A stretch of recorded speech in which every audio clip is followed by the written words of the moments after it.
Well, according to him, there's smog and the rooftops are like almost all of them are red tiled, and there's eucalypti that line the streets.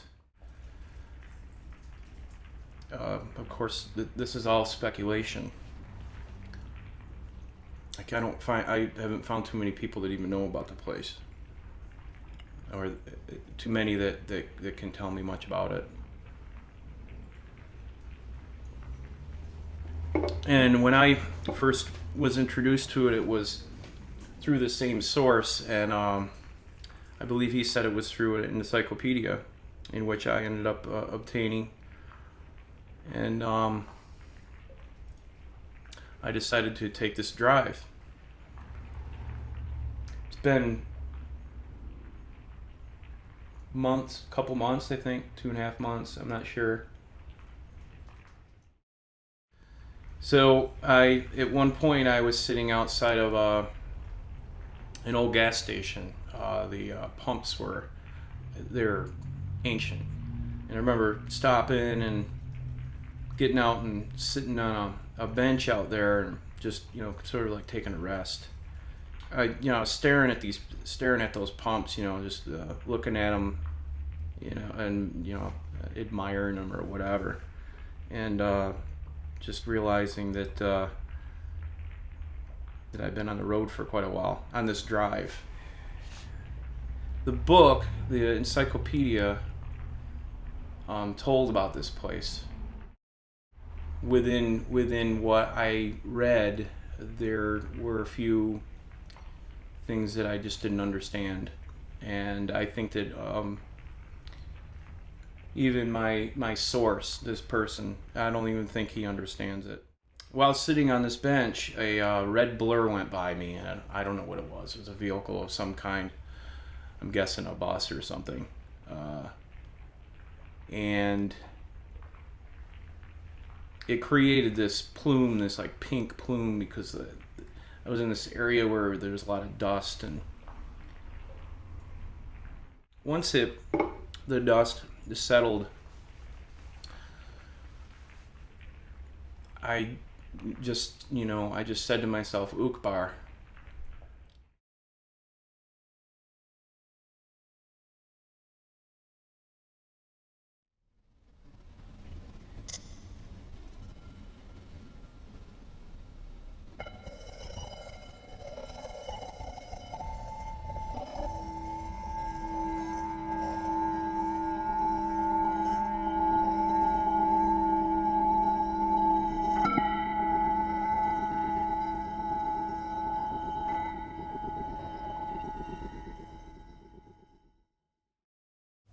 Here we go.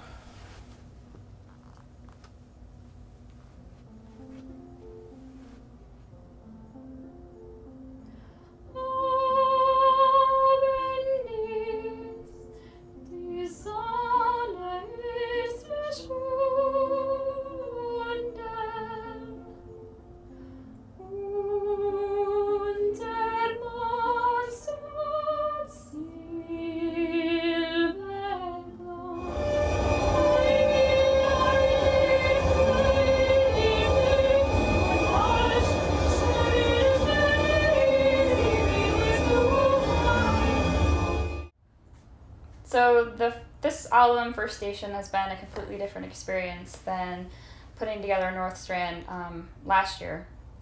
We spent a lot of time not only developing First Station and what the music was going to be all about, but also developing our group, The Drive to Uqbar, and defining who we are and basically the journey that we are going to be on. This was a lot of fun for me because I was able to actually use a little bit of technicality, but also the simplicity of the ambient music. So you'll hear in First Station a selection by Mozart, but then you'll also hear more chant music in Prometheus Bound and Cathedra. Since my first experience with Keith, I think I've spent a lot of time trying to develop myself as an artist. Over the summer, I spent about 3 months in an opera studio working on a summer opera at a local school. just to see if that was the direction that I wanted to go, and I think it really helped define who I was. The inspiration behind the album was from the artist Barnett Newman, and the premise behind his work is very much indicative of ambient music. It's very simplistic in form.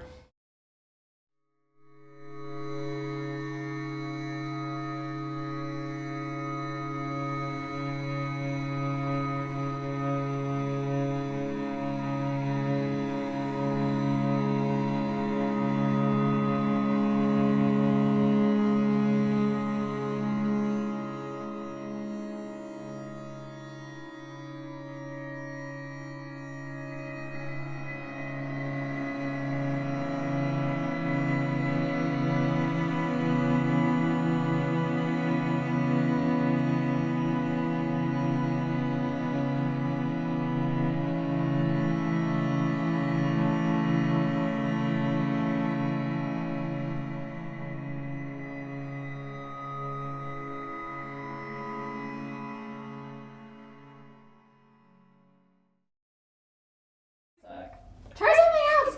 Scream!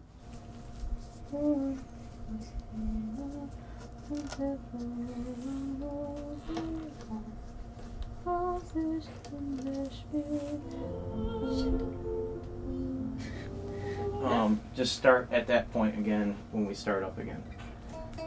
So you're probably only going to go like a little bit in to maybe, I think probably to here, and then and then stop, and then we'll wait, and then we'll go on to the next one.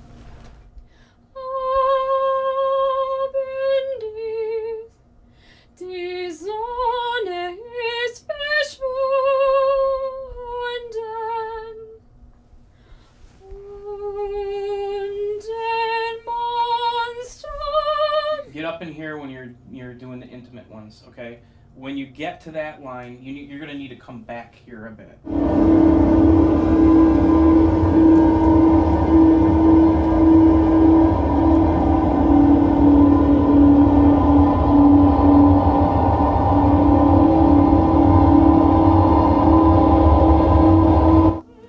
It's supposed to be, well, for me, the way I want it translated to first station is I want it to be haunting and sad, and then alarming in the end.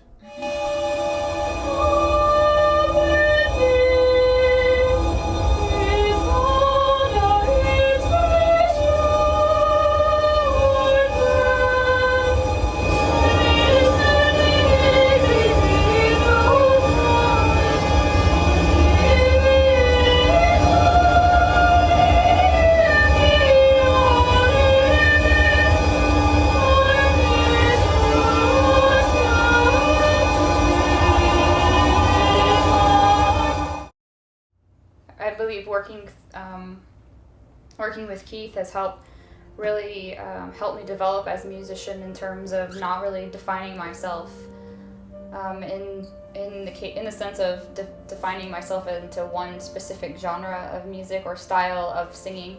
I've spent a lot of time over the last 10 years or so feeling like perhaps opera was the direction that I wanted to go, and while I enjoy singing that style of music and classical music, there are plenty of other genres that I really enjoy singing, and so this type of music helps me not pigeonhole me into one style of music, and I found that I really enjoy the ethereal, heady singing. One of the important aspects of some of the work that we do is the fact that we approach the human voice actually as an instrument in our selections, and that we don't approach it from a conventional standpoint, but we look at the human voice as really as another added texture to the piece of music, as a guitar would be or the cello would be in our selections. I'm not singing again. Nigerian.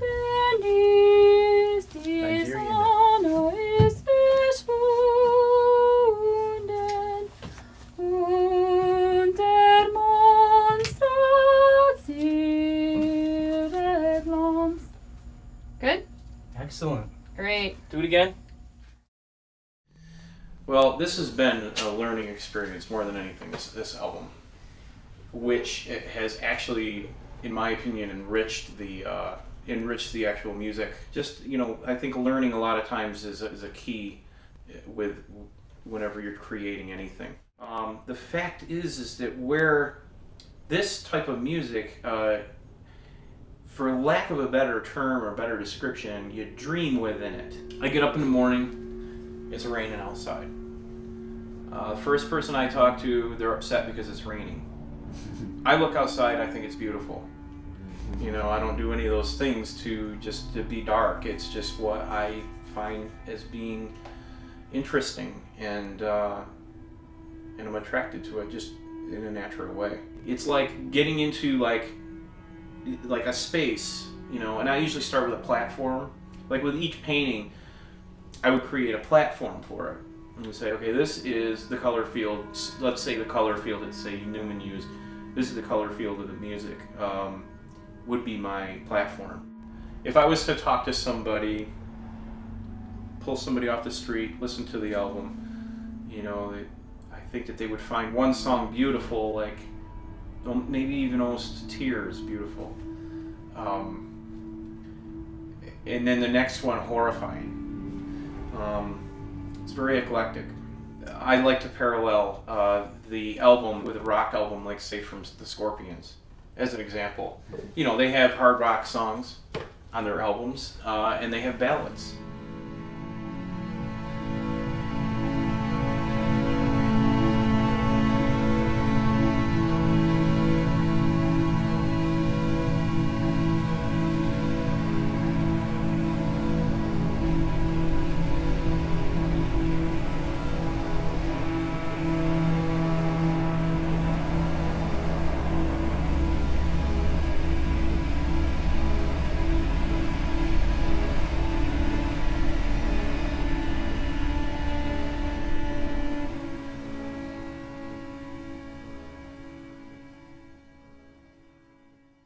You know, it's funny because I ended up with like say 10, or you know, by the time after months, and then as I was even working on music from certain paintings, I was still narrowing it down, and it never really was a conscious thing. Like, oh, I like these paintings, so these are the ones that's gonna go.